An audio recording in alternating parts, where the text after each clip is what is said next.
I need you. Yeah. Small just a little bit. Change just a little. Welcome back to my channel. If you've never been here before, my name is Emma Tamsin-Hill and thank you for joining me today. In today's video, I'm going to show you how I did this look. So, you know, natural beat on the face, glowy, bronzy, beautiful, but also mainly this hair. I've been getting so many questions about how I do my hair like this, so I did a full tutorial for you in this video. It's just like a little wavy mermaid moment. I think it's so pretty. I've been wearing my hair like this pretty much all summer and you guys have been saying, how did you do that? We want a tutorial. So here it is, I'm bringing you the goods. Also, I'm going to be answering some of your guys' girl talk questions. I had some in through Instagram, so I'm going to be, instead of talking through the makeup, we're going to talk about girly things because I haven't done a girl talk in so long and I want to bring them back. I really am excited to bring them back. So we're going to be doing that in today's video instead of me talking you through the makeup because I did that in a few videos back. So if you want to learn how to do like the beat properly, I did a chatty get ready with me a few videos back. But yeah, let's just get straight on into the video and I really hope you guys enjoy it. I've already blow dried my hair. I washed it this morning and I've blow dried it. In fact, let me zoom you out. Okay, I've zoomed you out a bit. So I've already washed my hair and blow dried it. It has got so long, guys. It has got crazy long. I need a haircut very soon. To create this wavy mermaid cute hairstyle, you're gonna need some heat protector. You're gonna need a waving tool. So this has like two, don't worry guys, it's not plugged in. Don't get scared. It has two things here and one here, and you basically go like this and it kind of makes the crimps, makes the waves. You can get these anywhere pretty much nowadays. You'll need some sort of oil for afterwards and a hairbrush. I'm actually gonna do my hair first today because I want it done and then I can just let it sit and pin it back. So this is my very trusty Tangle Teaser. I'm sure a lot of you have seen one of these before. It's a staple. And this part of the video today is very kindly sponsored by Tangle Teaser. If you guys have never heard of a Tangle Teaser, it is a brush that basically teases your tangles. It is perfect for getting knots out of your hair. I have super knotty hair. I always have since I was a child, and I never used to let my mum and dad brush my hair as a child because it was so tangly and it used to hurt me so much, and I would have like the no tears shampoo and stuff, but it still made me cry and all of that. So if you have hair that's prone to tangles, if you have thick hair, curly hair, any type of hair really, because they make these brushes for all different hair types. You can use it on dry hair or wet hair. I love using this in the shower when I'm detangling whilst I'm conditioning and washing my hair. I just love it because it doesn't pull on my hair at all. It doesn't make brushing my hair a chore. It doesn't make it hurt, because some brushes I will use and it is like ragging at my hair, and if I have knots, which I often do have knots, it just doesn't seamlessly pass through them. This is so good for brushing out knots because it just doesn't hurt at all. If your head's sore, if you have a sensitive scalp, this is going to be amazing for you. They do them in loads of styles and loads of different colours. This is the original one, but they do one with a handle now. If you can see up close, it has these teeth that are like short and long, and that is what makes it so it doesn't break your hair, it doesn't damage your hair, and it seamlessly passes through it. So the long teeth actually detangle your hair and the short teeth give it smooth and shine and protect your hair. I love using it to keep my hair healthy. I've used these brushes for years and it's pretty much the only kind of brush I use. So make sure you go down to the description box and click the link to check out all the Tangle Teaser's products. Thank you guys for sponsoring this part of the video. So I'm actually going to use it today whilst I am crimping my hair. It's not really a crimper, guys. Do you remember crimpers when we were young? It's more of a waver. So my hair is completely dry and brushed out. You want to make sure it's fully brushed out. I'm just going to take this heat protectant. Any heat protectant will do. I'm going to take my wand and plug it in. So I do this like in halves. I'm just going to clip this portion of my hair up so it's out of the way. What I will do now is section off this part of my hair. I take from the back first. You don't have to do super small sections with this. You can do a bit bigger than you would for most other curls. So I'm going to take this portion, just twist it around and pin it up with a clip. So now we've just got the section we're going to be working on.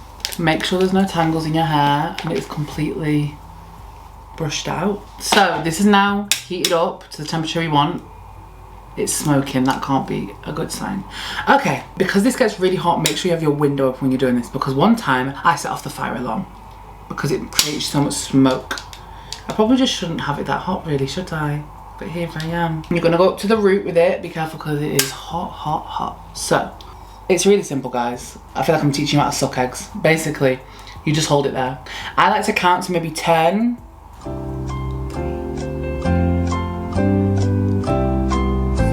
And then just go down. Just keep going down. Hold it. and just go down the whole head. I'm just gonna keep sectioning off like this. I do have pretty thin hair, so it won't take me too long actually. You might think it's doing nothing, but don't worry, because when it's all put together as a collective, it looks very good. So I'll keep doing this, and then I'll probably just spray each one with a little bit of, I don't even know if I have any hairspray, you know? You don't really have to hairspray this. To be honest, it's not essential to hairspray it. If you have hairspray, hairspray it. Anyway, I'm gonna keep doing this. I'll come back to you when I'm doing the front sections and I'll show you the whole head. It's really this simple, guys. I'll just wait and show you this one piece when it's done. So this is basically what it's doing. It takes the hair like this and, you know, this is the first piece. Basically keep doing that for each strand. Let me show you how much I would then take of the next strand. Maybe that much is a good amount. So I'll come back to you when it's all done. I've done all of this side. I'm just gonna show you one more time. So take your section, start at the very root, like this, like as close as possible to your head, in all honesty. And just keep going down and holding it for like 10 seconds.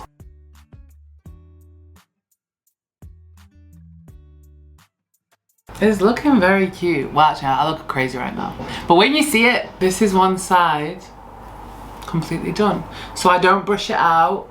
I don't run my fingers through it. I just sort of loosen it up a bit. And then, like I said, I don't have any hairspray. So I'm going to use this shine spray. That smells so nice. That's one side done. Now I've got to do this side. Okay, hair is done. So I'm just putting some oil through it right now, especially the ends. The hair is really simple. Like, obviously it just takes a little bit of time. I think that only probably took me about half an hour. So it's not like crazy amount of time, but I think it looks so good. It lasts pretty well, maybe like a couple of days, but then you might want to like top it up after that. Top it up. Redo it after that. But yeah, I really like this style. I think it's just really cute. I guess it's like kind of the same style as if you would do plaits on your hair and leave them in, but yeah, here it is. I like it. So everyone's been asking me how I do this recently, so that's how I do it. All right, let's get into the makeup. I'm gonna answer some girl talk questions. We're gonna have a little chat. I think I'm just gonna do like my everyday kind of makeup, just like a nice little subtle beat, but we're gonna do girl talk questions because we haven't done that in so long. I'm not really gonna talk about the products I'm using, but I will put them all down below because we're gonna talk about girly stuff, okay? I'm gonna answer some of your guys' questions. I put some on my Instagram. Make sure you follow me on Instagram if you wanna ask questions that go in these videos. I got this Clean brush cleaner recently, and it is absolutely banging. Well, I've not actually used the spray one yet. This is brand new. I had the one that you pour into a dish and use. Anyway, seems to be working perfectly. Oh my god, it's like pure alcohol, it stinks. Clean those brushes, girls. First question, I'm dating a guy who ticks all the boxes, but I just don't feel anything yet. Am I normal? I think a lot of people have gone through this. I have definitely gone through this. In fact, I'll tell you a little story time. I was dating this guy last year who took me out on lovely dates. He was super respectful, he was super nice, he was good looking. Yeah, like we got on, but I just wasn't feeling it. Like, I was like, I should want to like be in a relationship with this person, but the vibe is not there. Sometimes I don't think there's anything wrong with realizing that, okay, this person has a lot of the traditional stereotypical traits that are good in a partner, but I'm not feeling that spark. Like, to be honest, I gave this situation quite a long time to see if I did start developing that feelings. I think sometimes you do need a bit of time to like really get to know someone and grow affection for them. Sometimes if you meet someone immediately and it's like fireworks and crazy and oh my god and lust and whatever, it can be unhealthy sometimes. So I think it is good to take it slow and grow in feelings with each other. But I would say give it like, I don't know, like at the 6 month mark, if you're not feeling like, okay, to be honest, even 6 months is a long time. But I mean like from first meeting them, dating, whatever, I think 3 to 6 months, if you're not fully feeling it by then, they're just not for you. And it can be difficult because you obviously don't want to feel like you're leading someone on, but I don't think it is leading anyone on. Like, if you're getting to know each other and getting to know each other's personalities, it's good to take it slow to see if you're like actually gonna work in a relationship together, because there's nothing worse than getting together with someone too soon and realizing, nah, this actually ain't for me, because you're gonna inflict more pain than if you just took it slow and actually got to know each other. And at the end of the day, like, you don't owe anyone anything. Just because you're not feeling someone or not, like, don't want to be in a relationship with them, doesn't mean they're not an amazing person, doesn't mean that, you know, they're not attractive or nice or any of them things. And it's the same goes for you. If someone doesn't want to be with you, it doesn't take away all the good attributes about you. It just means you guys don't mesh as people, because we're all so different. I would say give it some time. If you're not feeling it after a good few months, you just need to end it. Don't feel bad that that connection is not there, even though they seem to be a perfect person, because every person has different things that they are looking for in a relationship. What I think is worth doing is writing down all the attributes you would want in a partner, understanding really what your needs are, because someone might be like stereotypically perfect. That might not be what you're looking for. So it's worth writing down what you actually want in a relationship, what you want in a partner, and then dating with them intentions going forward and finding someone that aligns with all them things, because they might be nice and respectful and kind and take you out on nice dates, and yeah, but if they're not funny and if that's something that's really important for you, then it's not going to work, is it? The guy that I was dating, I just felt like we didn't mesh well in our personalities. Like, he was a bit more subdued and calm, and I'm a bit chaotic and crazy at times. Our humor didn't like align. I wanted someone that made me laugh. I wanted someone like a bit funnier, but that doesn't mean that he's not an amazing person and wasn't really nice, really kind, really good looking, all them things. It just means that we don't mesh well in a relationship sense. Advice on keeping independence / sense of self outside of your relationship. This is a really good question, because I feel like I'm a very independent person. I haven't been in a relationship in a long time, but the last relationship I was in, I completely lost all sense of self and sense of independence. Something that's really important is making sure you're not spending every living, waking hour with that person. That can be hard if you live with someone. I think it's just really important to check in with yourself. This is something I've started doing a lot more, and it seems very simple, but I never used to actually just check in with myself and see how I'm feeling, see what I want, and understand what's going on in my brain. Checking in with yourself and really finding out what you want is important. I found a little video on TikTok that I think is actually for children. It was from like the CBBC TikTok page, talking about like checking in with yourself. So asking yourself questions: how am I feeling? What emotions do I feel? What do I need right now? How do I feel on a scale of 1 to 10? What would make me feel, like what would improve how I feel right now? That's really good, because I think a lot of the time you'll understand and see that sometimes you just need alone time. I'm a person that needs a lot of alone time. Being around people 24/7, as much as I love it and as much as I'm really sociable, it's very draining. By the way, guys, I got this on TikTok Shop. It's not really the best colour for me, but it's the one I could get. But I really like it. This kind of went viral on TikTok, and I think I've put too much on. We'll find that out in a minute when I start blending it out, but I actually do really like it. This is it. I think it's by a brand called Pink Honey. So something that I often do for myself that I find really beneficial is like taking myself out on a date, or just spending time with myself alone. So for instance, if you live with your partner and you want more independence and more sense of self, why don't you take yourself out like once every couple of weeks? Take yourself out on a walk by yourself. Take yourself to a coffee shop by yourself. Take yourself to the cinema by yourself. I think a lot of people think when you're in a relationship, you have to do absolutely everything together all the time, and that's not the case. And I also think some partners might get offended by you wanting to be alone and spend time alone, and like, you know, if you say I'm going for a walk, they might be like, oh, come with you. But I think it's really important to communicate to your partner, I just need some alone time. That doesn't mean that I don't want to be with you, but I just really want to be independent in some ways. Like, I don't want to rely on you for my moods or my happiness 24/7. If your partner doesn't understand that, then they're not right for you, because everyone needs to have a sense of self and time by themselves. It can be little things: taking yourself out to the supermarket by yourself, going on a walk by yourself. These little things, relishing that time that you have by yourself, and also make sure you see your friends. There is nothing worse than getting in a relationship. Obviously, when you first get in a relationship, you're gassed. You are so excited. You're like in that puppy love phase. You're in the honeymoon stage. You're obsessed with each other. I get it, because I get like that, and I just want to be with my person 24/7. You need to make sure that you still have your friendships, because your friendships are what is going to keep you sane. There will always be a time where your partner has pissed you off and you want to go and vent to your friends about it, okay? Obviously, you don't just want to see your friends just to vent about it and talk about your partner, but having those relationships with your friends will always love you. That's the way I see it. If you have true, genuine friends, your friends will always be there for you, always love you, and they'll love you unconditionally. So spending time with your friends is important. Spending time with your family if you're close to your family, or your work colleagues, or whatever it might be, but also having that alone time is very, very important. So yeah, you have to be intentional about it. It won't happen unless you make a plan of like, okay, I'm gonna spend some time by myself. And that even might just be like in your bedroom by yourself, watching a series. Like, it's harder if you live together, but if you don't live together, then you have way more time to spend alone. You don't have to be down each other's throats and on each other 24/7. And obviously, if you love someone, you want to be with them all the time. But please be intentional about your alone time. At least once a week, have some time that's scheduled out just for you. Long distance relationship tips. I have never been in a long distance relationship, but I've been in a long distance situationship.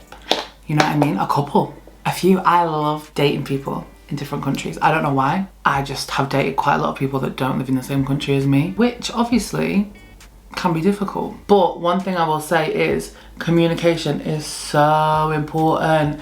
If you're dating someone in a long distance relationship that lives far from you and they're not good on their phone, they're not good at texting, it is gonna drive you insane, okay? Actually, I'm saying I've never been in a long distance relationship. Yes, I kind of have, but it was within the same country, but just different cities. Communication is major key. So if they're not good on their phone and good at calling you and texting you and whatever, you're gonna end up feeling quite, I don't know, like just not the best in the situation. But different people have different standards and, you know, needs. I would like to be spoken to every day by my partner if I'm in a relationship. So some people don't require that. Texting each other or at least calling each other often is really important. Obviously life is busy, especially as an adult, like life gets so busy. So you might not have time to call every day and that's okay, but just like at least like a message, like good morning or a good night, or just keeping each other in the loop of what you're doing. Like one thing that really works for me is voice notes, so you can hear their voice. And just telling each other what you've done today or what you're going to do today, like sending them pictures throughout your day. I find that stuff like really helps because it's like you're connecting with each other without obviously being physically present with each other. Good communication is a big thing. Obviously when it comes to the intimacy, I love a bit of I don't know how much I can say because obviously part of this video is sponsored and it has to be brand safe, but I love a bit of phone intimacy, you know? If you're nervous or more scared to do that, I think it can be very scary at first, but if you're with the right person and they make you feel really comfortable and you're very, just comfortable with each other, phone intimacy is extremely good. I think you can get toys that are powered by your phone, so you can still be intimate with each other and have that experience without being physically present with each other. Having a little bit of dialogue on the phone to each other, talking about these things. Obviously, if you're shy sexually, this stuff might be really hard for you. It is really worthwhile in making you feel closer to your partner and having that intimacy when you don't get to see each other all the time. It's really all about communication. Because you don't physically get to see each other all the time, if they've done something to upset you or if they're not communicating as much as you would like, you have to be honest with them. Honesty and communication are the biggest things in relationships that are gonna help give it longevity and make you guys feel connected and like you're in it together. Make sure you're chatting to each other and invest in some Bluetooth toys. And also another thing, make sure you know when you're next going to see each other, so you can always have that in the back of your mind. Okay, well at least this month we're going to see each other and you can look forward to it together. I'm going to use a cream blush. I can't talk today. I've not used this one before. I love this colour of it. It's by Makeup Revolution. I love this colour, which is called Flushed, but I want to try this orange one because I've never used it. It's called Pop.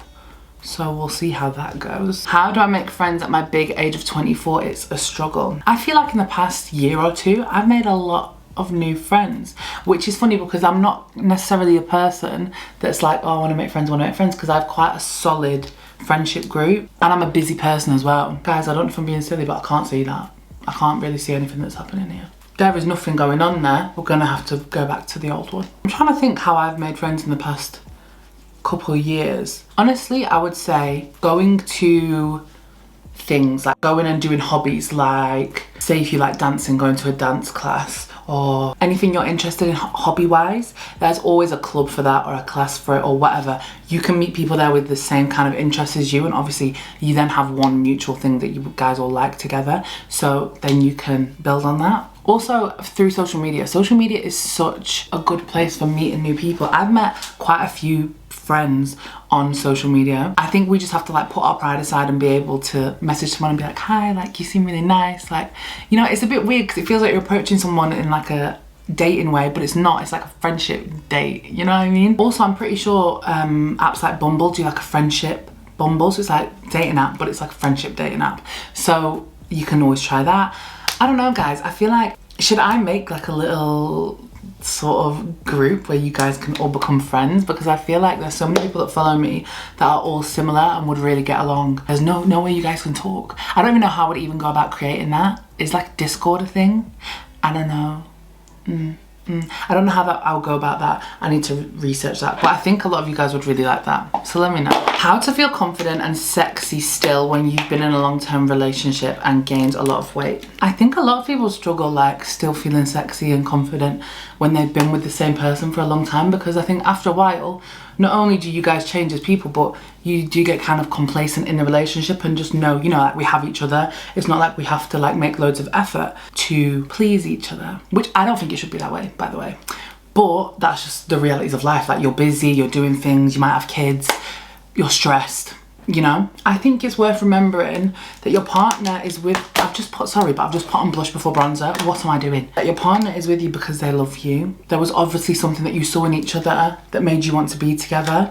And it's not all about looks. Like you guys, if you've been with someone for a long time, you would know like you build a bond together, you're a team, you're a partnership. It's not about, oh my God, she's so sexy, I want to be with her, and if she isn't sexy anymore, then I don't want to be with her. No, like you build strong bonds together, and that's the most amazing thing about a relationship. Obviously, if you've changed in physicality since you've been together, it can feel a bit disheartening because you're like not the same person that you were when you guys got together. I think it's definitely worth talking with your partner about and being open and being vulnerable with them about, because they might not even know that you're feeling insecure or having these feelings about yourself. So it's definitely worth talking to them and saying, you know, like, babe, I just do feel not as confident as I used to, because they're gonna be there for you. If they're a good partner, they're gonna be there for you and help you and hopefully offer some words of affirmation. Not that that will fix everything, but I think sometimes just the acceptance and someone telling you like, I still think you're absolutely stunning, is what we kind of need to hear. But obviously for everyone, someone telling them, I still find you attractive, I still find you sexy, is not enough for them to feel sexy within themselves. So it's worth talking to your partner just to get that affirmation, and so then they understand where your headspace is at as well, because you might have started acting different, like when you guys are getting intimate, or not wanting to take your clothes off, or not wanting to be naked in front of them, whatever. And so it's worth talking to them so they can understand that as well. From there, then I think it's kind of on you to build that back up within yourself. Side note, I don't have lashes on, of course, at the moment. My lashes are so straight. I need a lash lift ASAP. Even when I curl them and put mascara on them, nothing happens. It looks like I'm bald. So I've said this before a million times, and it is cliche, but spending time on yourself and investing time in yourself to make yourself feel valued and sexy and attractive. So whatever that might be, building yourself a little self-care routine, I don't know, but even if I have like no makeup on, wet hair, looking bummy, if I get in the shower and like intentionally wash myself and exfoliate my body and get out and cream myself and look after myself, it makes me feel more confident instantly, because it's like I'm investing that time in myself. And I'm spending that time with myself and getting to know my body and feeling myself and touching myself and all that. So that it immediately makes me feel more confident and more sexy. I think you definitely need to push yourself out of your comfort zone. Like if this was me in this situation and I started feeling more insecure and I was with someone, I would like get some nice underwear, take some pictures of myself, or like get a friend to come over and like take some like on like a Instax camera, like a Polaroid camera, or like on my phone or whatever. Do it myself. If you don't want anyone to see you, you want to do it by yourself, there's this app called Lens Buddy that's like a self timer. Use that, edit the pictures up all nice, send one to my partner, or if I was getting like little Polaroids, I'd like put them in like an envelope, or just like put them somewhere where he's going to see them, on his bedside drawer or something like that, or just send him as a picture of me, and then they'll be like, wow, is that you? Because obviously in their eyes, you might not have even changed. Like, they might still find you really attractive and really sexy, but then it's like, you're just doing that for yourself. And like, I dare you not to feel sexy when you're investing time in yourself like that and making yourself feel good. It's as much as for them as it is for you as well, because it's going to boost your confidence and your partner's going to then see you in that light and be like, wow. Personally, that's what I would do. I feel like that's a bit of a cliche answer now, but I really do think it is worth like just being nicer to yourself and being kinder to yourself and working on your self-love, working on your confidence, telling yourself, I am beautiful. At the end of the day, your mind is so powerful. Whatever you tell it, it will believe. So if you're telling yourself every day, I'm so ugly, I'm so fat, no, he's not going to think I'm attractive, she's not going to think I'm attractive, your mind will believe it. If you're telling yourself, even if you don't necessarily believe it right now, if you're telling yourself, I am so beautiful, I am gorgeous, I'm so worthy of love and affection, you'll believe it. So it's also worth kind of tricking your mind into thinking positive things about yourself, because nothing good comes out of a toxic, polluted mind state. So yeah. Guys, I literally have no, like, I have eyelashes, it's just that you can't see them. It's really upsetting me. Baby, there is nothing there. My boyfriend, now ex of 2.5 years, cheated on me. I never saw it coming. How do I trust men again? God, this is like so sad, because it is the reality for a lot of people out there. But I need to let you know that just because your partner cheated on you, it doesn't mean you're less than a person. It's got nothing to do with you. You didn't do anything to drive them to it.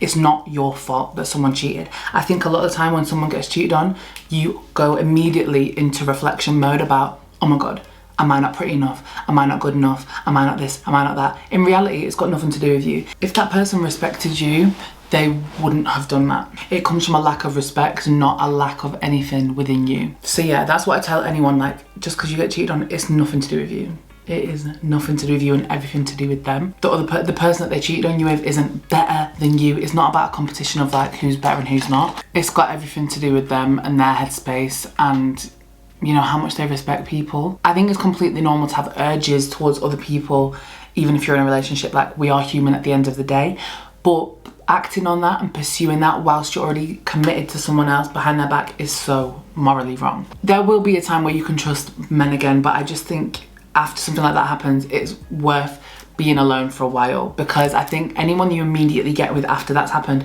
you're gonna take out the trauma and hurt that the other person had inflicted on you onto a new person, because you might not be ready to enter something new and trust someone again. Your feelings will still be kind of bruised and fragile. So I would say, as hard as it is, being alone is just the best thing that you can do, and just taking time for yourself, investing in yourself and working on yourself, working through the feelings that brought up. Obviously, it's really hard to lose someone that you love, and especially lose them in that way. Spend time with yourself, really get to grips with the idea that, okay, there's nothing wrong with me. It's not that I'm not good enough. It's just that that person is an absolute scumbag. You will get to the point where you can trust people again, I promise you. And I always say this in all my girl talk videos, time is the biggest healer. So in time, you will 100% feel better and feel like you can trust people again. And when you meet someone that lets you know, okay, I'm here for you, I'm invested in you, I want you, and that will just affirm all the feelings of like, okay, yeah, I actually can trust someone. And you know what? Life is hard. It might happen again. Someone might hurt you again, and they probably will hurt you again, because this is just what life is. Each time, you just pick yourself up and dust yourself off and keep going, because as rubbish as it is, sometimes that is life, but there's also so many beautiful parts of life. Just know there is good people out there. There's lots of good people out there, and you just need to trust that the universe will bring them people into your life, and everyone that you need is going to be around you. That got real spiritual deep real quick. We're gonna do one last question whilst I do my lips. Do you ever feel scared when you're gonna sleep with someone new?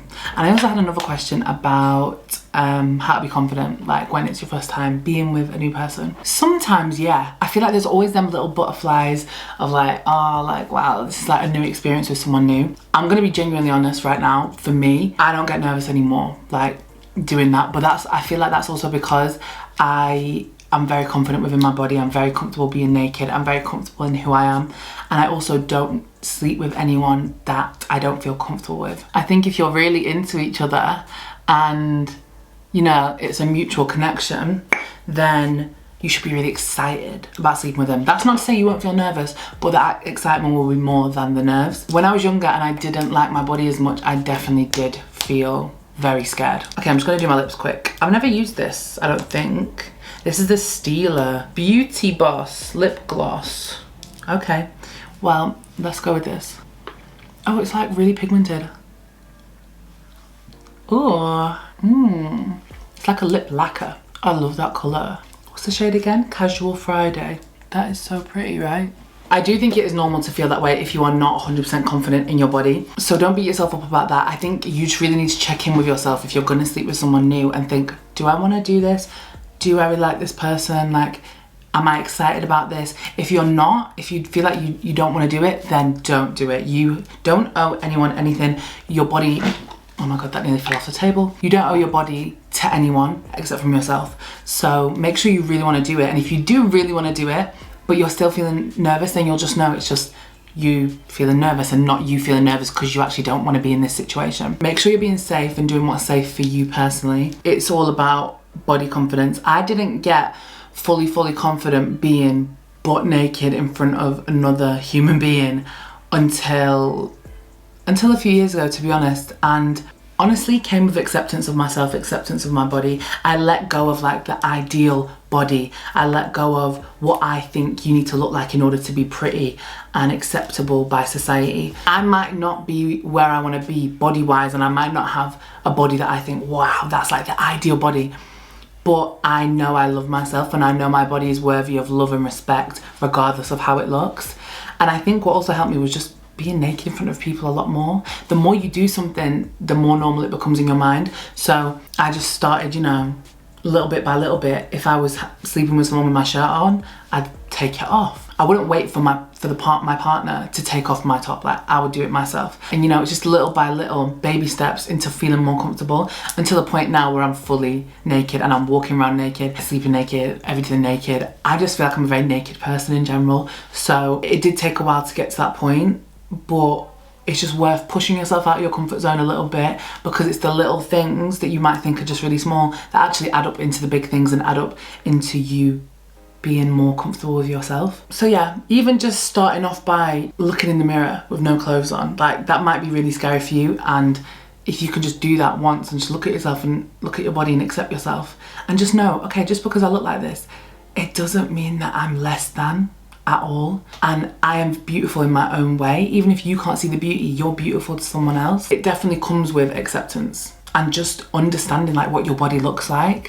When I started filming more for YouTube and Instagram and whatever, and I saw my body from different angles, I was like, wow, my body looks like that. And initially I was like, oh my God, my body looks like that. It actually helped me a lot, because I realized, oh, okay, I knew what my body looked like from all angles. I wasn't hiding from myself. I wasn't lying to myself about how I looked. And I was like, okay. And with that, you can just accept it. I hope that helped in some way. This is the finished look. Let me take my little clips out. Yeah, this is just like a everyday beat I've been doing with the wavy mermaid hair. I think it's super cute. It's giving very girl next door, just girly, feminine, but a little bit sexy. Thank you so much for joining me in today's video. Thank you so much to Tangle Teaser for sponsoring the start of the video, and I will see you guys very, very soon, hopefully. I know I've not been so consistent this summer, but I will see you guys soon with another new video. Thank you for watching.